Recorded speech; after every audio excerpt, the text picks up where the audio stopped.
Hello student, welcome back to my channel AI biology and it's me Avinash Shigde. आणि या video लेक्चरमध्ये आपण discuss करणार आहे, जसं की तुम्ही थंबनेल पाहिलं असेल, या व्हिडिओ लेक्चरमध्ये आपण काय डिस्कस करणार आहे, एसेक्सुअल रिप्रोडक्शन, त्याचे कॅरेक्टरिस्टिक आपण डेव्हलपमेंट करू आणि कॅरेक्टरिस्टिक बेसिकली डिस्कस करू आपण. कॅरेक्टरिस्टिक डिस्कस केल्यानंतर तुम्हाला ओव्हरऑल म्हणजे कम्प्लिटली एक कॉन्सेप्ट काय होऊन जातात, तुमचे क्लिस्टर होऊन जातात, जे की आपण काय पाहणार आहे, एसेक्सुअल रिप्रोडक्शनचे कॅरेक्टरिस्टिक आणि त्याच्यानंतर एसेक्सुअल रिप्रोडक्शनचे जे दोन टाइप्स तुमच्या स्टेट बोर्ड मध्ये दिलेले, गेम्युल फॉर्मेशन आणि बडिंग्स, हे दोन्ही पण एक्झाम्पल आपण या व्हिडिओ लेक्चर मध्ये काय करणार आहे, डिस्कस करणार आहे. ठीक आहे, तर जास्त टाइम न वेस्ट करता चला स्टार्ट. तर पहिले काय दिलेलं आहे की सगळ्यात पहिले आपण काय पाहणार, रिप्रोडक्शन. आता रिप्रोडक्शन जे आहे, रिप्रोडक्शनची डेफिनेशन मी तुम्हाला या लेक्चरच्या म्हणजे या व्हिडिओ लेक्चरच्या पहिल्या म्हणजे फर्स्ट जे इंट्रोडक्शन लेक्चर आहे, मग एक रिक्वेस्ट आहे की तुम्ही कम्प्लिटली लेक्चर पाहत चला, जेणेकरून तुमचे कॉन्सेप्ट क्लिअर होतील. तर रिप्रोडक्शनचं सगळं काही मी कॉन्सेप्ट त्याच्यामध्ये टाकणार, म्हणजे त्या व्हिडिओ लेक्चरमध्ये दिलेलं आहे, तर या व्हिडिओ लेक्चरमध्ये याचं डिस्कशन करणार नाही. तर ठीक आहे, तर काय दिलेलं आहे तुम्हाला, रिप्रोडक्शनच्या किती टाईप सांगितल्या होत्या मी तुम्हाला, दोन टाईप सांगितल्या होत्या. हे सांगितलं होतं मी तुम्हाला एसेक्सुअल रिप्रोडक्शन, काय तुमचं एसेक्सुअल रिप्रोडक्शन. ठीक आहे. अगेन सेकंड काय तुमचं सेक्सुअल रिप्रोडक्शन, काय तुमचं सेक्सुअल रिप्रोडक्शन. आता सेक्सुअल जी रिप्रोडक्शन आहे ते आपण नंतर डिस्कशन करणार आहे, नेक्स्ट लेक्चरमध्ये आपण काय करणार आहे, याचं डिस्कशन करणार आहे. हे झालं तुमचं एसेक्सुअल रिप्रोडक्शन आणि एसेक्सुअल रिप्रोडक्शन नंतर काय झालं तुमचं सेक्सुअल रिप्रोडक्शन. आणि याच्यामधले जे दोन टाइप्स दिलेले आहेत एसेक्सुअल रिप्रोडक्शन मध्ये, सगळ्यात पहिला जो टाइप दिलेला आहे ते काय दिलेलं तुम्हाला, गेम्युल फॉर्मेशन. काय दिलेलं तुम्हाला, गेम्युल फॉर्मेशन्स. ठीक आहे. आणि त्यानंतर गेम्युल फॉर्मेशन नंतर काय की सेकंड नंबरचा जो टाइप्स आहे तो आहे तुमचा बडिंग. काय तुमचा बडिंग. तर बेसिकली काय की आपण हे कम्प्लिटली प्रोसेस या व्हिडिओ लेक्चरमध्ये काय करणार आहे, डिस्कस करणार आहे. ठीक आहे. तर रिप्रोडक्शनचे किती टाइप्स आहेत, दोन, एसेक्सुअल रिप्रोडक्शन आणि सेक्सुअल रिप्रोडक्शन. तर एसेक्सुअल रिप्रोडक्शनचे सगळे कॅरेक्टरिस्टिक आपण डिस्कस करू. चला तर चला बघा, आता एसेक्सुअल रिप्रोडक्शन म्हणजे नेमकं काय आणि एसेक्सुअल रिप्रोडक्शन मध्ये कोणकोणत्या गोष्टी असतात जे की फॉलो. याच्या पहिल्या लेक्चरमध्ये म्हटल्यापेक्षा या पहिल्या जे चॅप्टर मी घेतलेलं आहे reproduction in lower and higher plant, त्याच्यामध्ये पण मी डिस्कशन त्याच्या अबाउट केलेलं आहे. त्याच्यामध्ये डिफरन्स सगळ्यात पहिला जो पॉईंट आहे जो की तुमचा एसेक्सुअल रिप्रोडक्शनचा आहे, त्याच्यामध्ये काय दिलेलं आहे की डज नॉट इन्व्हॉल्व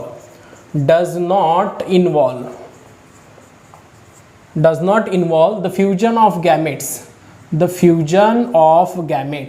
ठीक आहे, इथपर्यंत लक्षात ठेवा की काय त्याच्यामध्ये does not involve the fusion of gametes, म्हणजे याच्यामध्ये कोणत्याच पद्धतीचं फ्युजन ऑफ गॅमेट्स म्हटल्यापेक्षा पहिले काय करू आपण, does not involve the meiosis, त्यानंतर फ्युजन ऑफ गॅमेट्स पाहू, जेणेकरून काय होईल की लाईन बाय लाईन लक्षात येईल तुम्हाला. Does not involve the meiosis, सगळ्यात पहिली जी प्रोसेस आहे ती आहे तुमची मिओसिस प्रोसेस. ठीक आहे, does not involve the meiosis. ठीक आहे. तर similarly does not involve the fusion of gametes, काय दिलेलं तुम्हाला, fusion of gametes.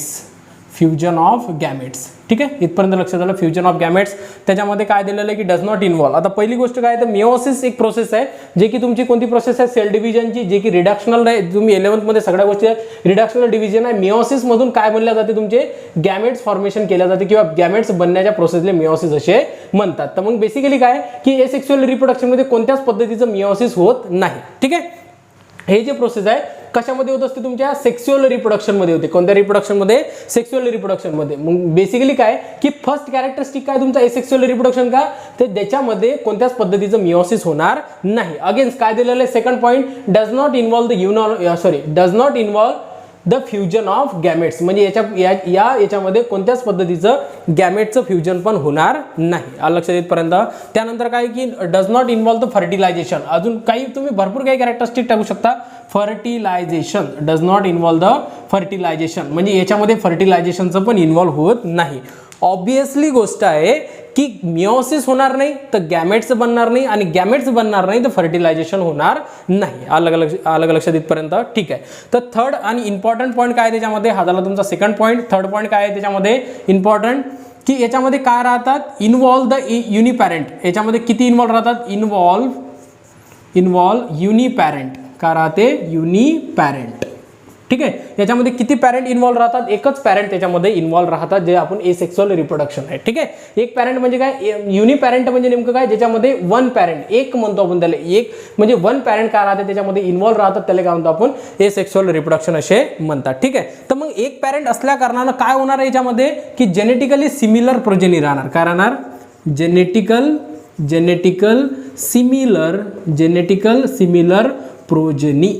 Genetical similar progeny म्हणजे बेसिकली काय राहील, जेनेटिकल सिमिलर प्रोजेनी म्हणजे काय की एक ऑर्गॅनिझम आहे, जसं की आपण एखादा एक्झाम्पल जर घेतलं, एखादं प्लांट आहे, हे प्लांट एसेक्सुअल रिप्रोडक्शन. आता प्लांट मधले एक्झाम्पल घेतलेले आपण भरपूर ऑर्गॅनिझम मध्ये.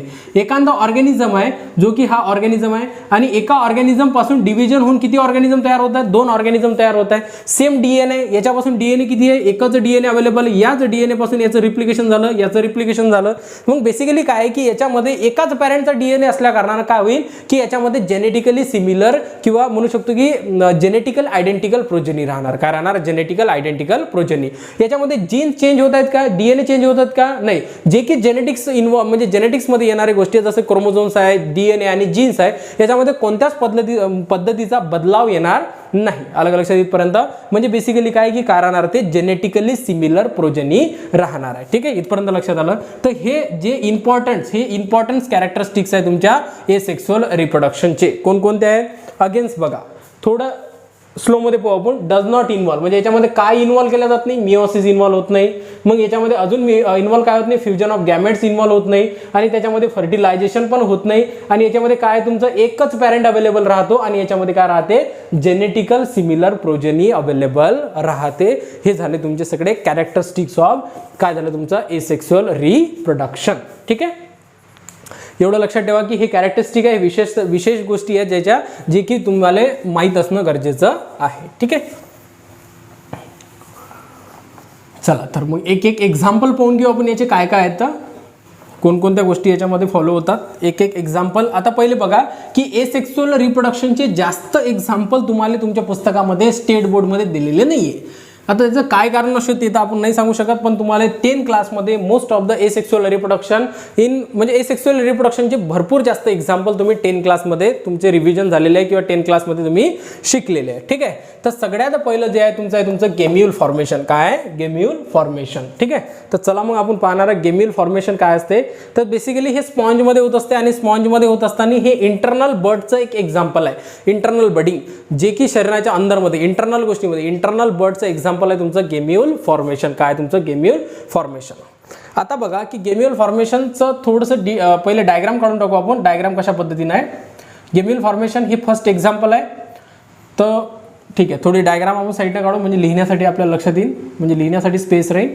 हे जे स्ट्रक्चर दिसतं तुम्हाला हे झालं तुमचं आउटर मेम्ब्रेन. काय झालं तुमचं आउटर मेम्ब्रेन.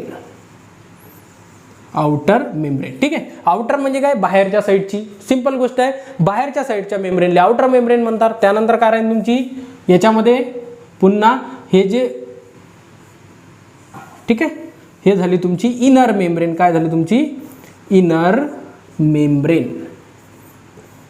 ठीक आहे, काय झाली इनर मेम्ब्रेन. लक्षात इथपर्यंत. इनर आउटर मेम्ब्रेन म्हणजे काय, बाहेरची मेम्ब्रेन. इनर मेम्ब्रेन म्हणजे काय, अंदरची मेम्ब्रेन. ठीक आहे, इथपर्यंत लक्षात आलं. Outer membrane and inner membrane. ठीक आहे, हा जो ओपनिंग राहतो याला म्हणतात मायक्रोफाइल्स. काय म्हणतात, मायक्रोफिल. इथपर्यंत लक्षात आलं. मायक्रोफिल म्हणजे बेसिकली काय होते की जे की नॅरो ओपनिंग राहते त्याला मायक्रोफिल्स असे म्हणतात. ठीक आहे, इथपर्यंत लक्षात आलं काय तर. आता बघा की याच्यामध्ये अशा पद्धतीचे भरपूर सेल अवेलेबल राहतात, ज्या सेलले टोटीपोटेंट सेल पण असे म्हणतात किंवा त्याला आर्किओसाइट पण असे म्हणतात. काय म्हणतात, आर्किओसाइट. ठीक आहे, टोटीपोटेंट सेल्स म्हणजे पण सांगतो मी तुम्हाला काय असतात. तर एक वेळा हे सेल्स कंप्लीट करून टाकू आपण. याच्यामध्ये मल्टिपल सेल दिसत आहेत तुम्हाला. हे सेलपासून नवीन ऑर्गॅनिझमचा काय होणार आहे, जन्म होणार आहे, जे की स्पॉन्ज राहते, जे की म्हणजे ॲडव्हर्स कंडिशनमध्ये टिकण्यासाठी अशा पद्धतीचं इंटरनल बर्ड काय करतात ते डेव्हलपमेंट करतात. ठीक आहे, तर हे जे सेल्स राहतात हे सेल राहतात तुमचे आर्किओसाइट. काय राहतात तुमचे आर्किओसाइट्स. ठीक आहे, काय राहतात तुमचे आर्किओसाइट्स. इथपर्यंत लक्षात आलं काय तर. हे कोणते सेल राहतात, आर्किओसाइट सेल्स राहतात. आणि आर्किओसाइट सेल्स नंतर याच्यामध्ये स्पाइन्स पण राहतात. काय राहतात, अशा पद्धतीचे स्पाइन्स अवेलेबल राहतात. बेसिकली काटे लाईक स्ट्रक्चर राहते. स्पाइन्स म्हणजे काय होतं, तुमचे काटे होते. हे जे काटे लाईक स्ट्रक्चर आहे याला म्हणतात स्पायक्युल्स. काय म्हणतात, स्पायक्युल्स. ठीक आहे, याला आपण एक लेबलिंग करून टाकू. काय तुमचे स्पायक्युल्स आहेत. काय तुमचे स्पायक्युल्स. ठीक आहे, इथपर्यंत लक्षात आलं. आपण कम्प्लिटली स्ट्रक्चर काढून टाकलं आता त्याचं. आणि काढल्यानंतर बघा एक 1 बाय 1 आपण काय करू, त्याला डिस्कशन करू. पहिले बघा की हे कशामध्ये होते आणि काय होते. पहिले तर गोष्ट इकडे लक्षात ठेवा की हे काय एक इंटरनल बर्ड्स आहे. आता इंटरनल बर्डची काय जरूरत आहे, बडिंगचं तुम्ही एक्झाम्पल पाहिलं असेल, तुम्ही बडिंग 10 क्लासमध्ये पण पाहिलेलं आहे. त्याच्यामध्ये हायड्रा बडिंगले फॉलो करते आणि हायड्रा जे की एक्सटर्नल बर्डले फॉलो करतात. म्हणजे काय की एक पर्टिक्युलर पार्ट ग्रो होणे आणि त्याच्यापासून एक नवीन ऑर्गॅनिझमचा जन्म होणे. ठीक आहे, तर ते एक बडिंगचा प्रकार आहे. पण त्याच्यामध्ये एक जे बडिंग दिलेले हे इंटरनल बर्डचं एक एक्झाम्पल आहे जे की स्पॉन्जमध्ये होत असते. आता कोणतं स्पॉन्ज, जे की फ्रेश वॉटर जे स्पॉन्ज राहतात ते फ्रेश वॉटर स्पॉन्जमध्ये अशा पद्धतीचे काय होतात, डेव्हलपमेंट होतात. काय इंटरनल बर्ड्स डेव्हलपमेंट होतात. ठीक आहे, सॉरी, त्यालाच काय म्हणतात, गेम्यूल फॉर्मेशन. आता हे जे पूर्ण स्ट्रक्चर आहे, हे पूर्ण स्ट्रक्चर काय आहे तुमचं, बेसिकली गेम्यूल्स आहे. काय तुमचं गेम्यूलचं स्ट्रक्चर. आता बघा याच्यामध्ये होईल काय, तर पहिली गोष्ट काय की फ्रेश वॉटरमध्ये स्पॉन्ज राहतात. म्हणजे काय की जसं की तुम्हाला माहिती आहे की एखादा वॉटर बॉडीज आहेत, हे एक वॉटर बॉडी आहे. याच्यामध्ये एक काळ असा येतो किंवा एक टाइम असा येतो की कम्प्लिटली याच्यामधलं जे वॉटर आहे ते काय होऊन जाईल, तुमचं सुकून जाईल. म्हणजे बेसिकली काय होईल की ज्यावेळेस आपल्या याच्यामध्ये जास्त लाईटनिंग किंवा ज्या म्हणजे इन्व्हायरमेंटमध्ये जास्त लाईट आल्यानंतर याच्यामधलं वॉटर काय होऊन जाईल, खतम होऊन जाईल. आणि वॉटर खतम झाल्यानंतर काय होईल की याच्यामधले जे स्पॉन्ज आहे ते स्पॉन्ज काय करतील, टोटली म्हणजे खतम होऊन जातील. मग आता मला एक गोष्ट सांगा की ज्यावेळेस याच्यामधले स्पॉन्ज खतम झाले तर त्याच्यामध्ये ते काय करतात की त्याच्या बॉडीच्या अंदरमध्ये अशा पद्धतीचे गेम्यूल्स फॉर्मेशन करतात. काय करतात, गेम्यूल फॉर्मेशन. बेसिकली हे जे स्ट्रक्चर राहते गेम्यूलचं, हे जे स्ट्रक्चर आहे हे हायली रेजिस्टन्स राहते इन्व्हायरमेंट. का राहते, रेजिस्टन्स राहते. का राहते, रेजिस्टन्स. म्हणजे बेसिकली काय की हे ॲडव्हर्स इन्व्हायरमेंटल कंडिशनले झेलू शकतात. तर काय प्रेझेंट आहे याच्यामध्ये झेलण्यासाठी, आउटर मेम्ब्रेन प्रेझेंट आहे, इनर मेम्ब्रेन प्रेझेंट आहे. त्यानंतर जे स्पायक्युल्स आहे हे प्रेझेंट आहे. हे बेसिकली काय, स्पायक्युल्स म्हणजे काय, एक काटेलाइक स्ट्रक्चर राहते. आणि त्यानंतर आउटर मेम्ब्रेन, इनर मेम्ब्रेन एक प्रोटेक्शनचं काम करते. काय करते, प्रोटेक्शनचं काम. आणि याच्या अंदरमध्ये जे की सेल्स राहतात, याच्या अंदरमध्ये मी भरपूर काही सेल काढून दिलेले, याला काय म्हणतात, आर्किओसाइट्स म्हणतात. काय म्हणतात, आर्किओसाइट. आणि मी सांगताना तुम्हाला सांगितलं की हे एक टोटिपोटेंट सेल्स आहे. टोटिपोटेंट सेल्स म्हणजे नेमकं काय, टोटिपोटेंसी सेल तुम्ही ऐकलं असन टिश्यू कल्चरमध्ये, जे की मायक्रो प्रोपॅगेशनसाठी यूज केला जाते. टोटिपोटेंसी सेल्स म्हणजे काय की अशी सेल ज्याच्यामध्ये ॲबिलिटी असणे टोटली ऑर्गॅनिझमले बनवण्याची. ठीक आहे, अशी सेल ज्याच्यामध्ये ऑर्गॅनिझम राहते कम्प्लिटली ऑर्गॅनिझम बनवण्याची, त्या सेलला आपण काय म्हणतो, टोटिपोटेंसी सेल्स म्हणतात. आणि यालाच काय म्हणतात, आर्किओसाइट्स असे म्हणतात. तर ज्यावेळेस ॲडव्हर्स इन्व्हायरमेंटल कंडिशन आहे तर त्या टाइममध्ये जे स्पॉन्ज डेथ करतात, तर डेथ केल्यानंतर इंटरनल बर्ड्स अशा पद्धतीनं काय करतात, डेव्हलपमेंट करतात. त्याला गेम्यूल्स आपण म्हणतो, गेम्यूल्स फॉर्मेशन करतात.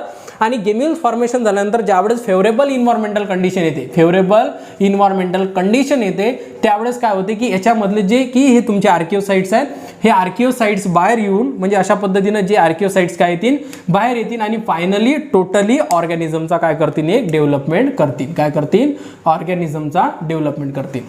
ऑर्गॅनिझम. ठीक आहे, कशाचं डेव्हलपमेंट करण, ते एक टोटली ऑर्गॅनिझम म्हणजे स्पॉनचा काय करण, जन्म देईल किंवा नवीन ऑर्गॅनिझमला काय करण, जन्म देईल. हे जे स्ट्रक्चर राहते याला इंटरनल बर्ड्स किंवा काय म्हणतात, त्याला गेम्यूल फॉर्मेशन असे म्हणतात. आता बघा याच्यामध्ये काय काय गोष्टी होत्या, याच्यामध्ये किती पॅरेंट आले, एकच पॅरेंट आला.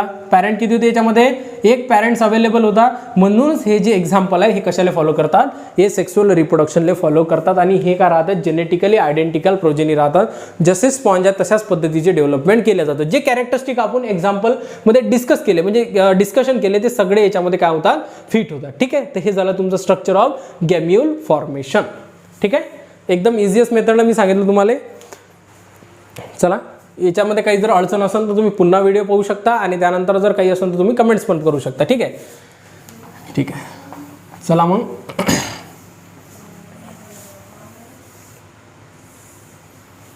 नेक्स्ट एक्झाम्पल आहे आपलं बडिंग. नेक्स्ट कशाचं एक्झाम्पल आहे आपलं, बडिंगचं एक्झाम्पल आहे, जे की कशामध्ये आहे, हायड्रामध्ये. इथं लिहून टाकतो मी, बडिंग इन हायड्रा.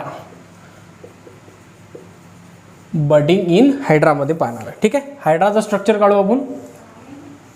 एकदम वेल पद्धतीनं निघणार नाही पण आपण पाहू एकदम वेल पद्धतीने काढण्याचं. हे जे स्ट्रक्चर दिसते हे स्ट्रक्चर काय तुमचं, हायड्राचं स्ट्रक्चर आहे. कशाचं, तुमच्या हायड्राचं. आणि इथं काय होईल, तुमची डेव्हलपमेंट होईल बर्ड्स. ठीक आहे, हे काय दिसते तुम्हाला, डेव्हलपमेंट कशाचं डेव्हलपमेंट आहे, तुमचं बर्डचं डेव्हलपमेंट आहे. ठीक आहे, इथपर्यंत लक्षात आलं. त्यानंतर बघा की या बर्डची काय, बर्ड बेसिकली काय आउटग्रोथ आहे. एखाद्या ऑर्गॅनिझमवरची जी आउटग्रोथ आहे, जे की एसेक्सुअल रिप्रोडक्शन बडिंगले फॉलो करतात, त्या ऑर्गॅनिझमवर हायड्रावर काय होते की एक आउटग्रोथ होते आणि त्या ग्रोथपासून होल ऑर्गॅनिझम डेव्हलपमेंट होईल. ठीक आहे, अगेन्स्ट हा एक हायड्रा आपण काढलेला आहे. हायड्राचं म्हणजे हेच याच याची काय थोडी ग्रोथ दाखवणार आहे आपण. ठीक आहे, इकडं पाहून की तुमच्या पुस्तकामध्ये कसं दिलेलं आहे. ठीक आहे, अजून थोडीशी काय दिलेली आहे, ग्रोथ दिलेली आहे अशा पद्धतीनं. ठीक आहे. हे पण अगेन्स्ट काय तुमची ग्रोथ होत आहे, काय होत आहे ग्रोथ, कशाची ग्रोथ होत आहे तुमच्या बर्डची ग्रोथ होत आहे. ठीक आहे. हे कम्प्लिटली स्ट्रक्चर कशाचं आहे तुमचा हायड्राचं स्ट्रक्चर आहे, हे पण कशाचं आहे तुमच्या हायड्राचं स्ट्रक्चर आहे. ठीक आहे. तिसरी डायग्राम पहा. तिसऱ्या डायग्राममध्ये तुम्हाला काय दिसत आहे, याच्यामध्ये पुन्हा हायड्रा. ठीक आहे. आणि याच्यामध्ये कम्प्लिटली आपल्याला ग्रोथ होताना दिसत आहे किंवा टोटली बनलेला आहे हायड्रा आपला एक, जो की स्मॉल एक हायड्रा आहे, त्याचं काय झालेलं आहे याच्यामध्ये फॉर्मेशन झालं. ठीक आहे. मॅच्युअर याला काय म्हणतो birds, development of growth bird दिलेला आहे. हा काय तुमचा एक हायड्रा आहे आणि हायड्रानंतर हा काय झाला तुमचा एक डेव्हलपमेंट, काय म्हटलेलं आहे तुमच्या मॅच्युअर म्हटलेलं आहे की फुल्ली मॅच्युअर. हा ठीक आहे. काय म्हटलेलं आहे मॅच्युअर, काय म्हटलेलं आहे mature, mature hydra, mature hydra. ठीक आहे. आणि फायनली जे फोर्थ डायग्राम दिलेली आहे तुम्हाला त्याच्यामध्ये, हे डायग्राम दिलेली आहे की हायड्रा या बॉडीच्या दूर म्हणजे कम्प्लिटली स्वतः एक काय झालेलं आहे ग्रो झालेलं आहे. ठीक आहे. हे झाली तुमची पॅरेंट्स हायड्रा आणि पॅरेंट्स हायड्रापासून कशाची डेव्हलपमेंट झाली, हा झाला तुमचा पुन्हा अगेन्स्ट फुल्ली मॅच्युअर हायड्रा किंवा न्यू डेव्हलपमेंट हायड्रा. ठीक आहे. आणि हा झाला तुमचा जो की पॅरेंट हायड्रा होता, कोणता तुमचा पॅरेंट हायड्रा. ठीक आहे. इथपर्यंत लक्षात आलं. या डायग्राममध्ये तुम्हाला दिसत काय दिसत आहे की इथं काय डेव्हलपमेंट झालं हायड्रा. मी आपण काय पाहताय सेकंड एक्झाम्पल म्हणजे बडिंग पाहताय आणि बडिंग कशामध्ये पाहताय हायड्रामध्ये पाहताय की हे हायड्रा दिसत आहे, त्याच्यामध्ये काय झालं की एक आउटग्रोथ झालं ज्याला आपण बर्ड म्हटलं, आणि अगेन्स्ट याच्यामध्ये काय झालेलं आहे की त्याच्यामध्ये थोडंसं आपल्याला काय दिसत आहे ग्रोथ दिसत आहे. ग्रोथ नंतर काय होईल कम्प्लिटली मॅच्युअर, आणि मॅच्युअर नंतर बॉडीमधून कट होऊन काय येईल एक नवीन हायड्राचं काय केलं जाईल डेव्हलपमेंट केल्या जाईल. तर हे टोटल जे प्रोसेस आहे हे प्रोसेसला काय म्हणतात बडिंग म्हणतात. काय म्हणतात बडिंग, BUDDING काय म्हणतात त्याला बडिंग प्रोसेस म्हणतात. आणि हे बडिंग प्रोसेस कशामध्ये आहे तुमच्या हायड्रामध्ये, आणि हे जे बडिंग्स आहे हे एक्सटर्नल बडिंगचं एक एक्झाम्पल आहे. कशाचं एक्सटर्नल बडिंगचं एक्झाम्पल. ठीक आहे.